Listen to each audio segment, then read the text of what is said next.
తల వంచి శిరస్సు వంచి నాయన సర్వ శరీరమును ఎదుట నాయన వంచి ప్రభువా నీకు నాయన ఎనలేని వందనములు స్తోత్రములు కృతజ్ఞతాస్తుతులు చెల్లించడానికి నా జీవితంలో మీరు ప్రవేశింప చేసిన ఈ 12వ పునరుత్థాన ఆరాధన జన్మను వచ్చి నీకు వందనములు స్తుతులు స్తోత్రాలు చెల్లిస్తా ఉన్నాను. భూమి మీద తండ్రి నరుడుగా పుట్టి ఆ నరుడిని పుట్టించిన దేవుడు ఎవరిని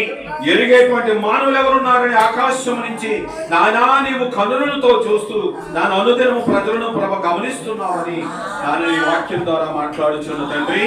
నీకు వందనాలు. మా సృష్టికర్త, మా భర్త, మా నిజమైన దేవుడా, నిత్యమైన సత్యమైన సజీవమైన జీవం కలిగిన తండ్రి, పూర్వయుగముల నుంచి పూర్వయుగముల వరకు తండ్రి జీవమై ఉన్న దేవుడుగా, బ్రతుకున్న దేవుడుగా, మరణమును జయించినటువంటి మానవ శరీరాకారములో వచ్చి మృత్యుంజయుడిగా తిరిగి లేచిన తండ్రి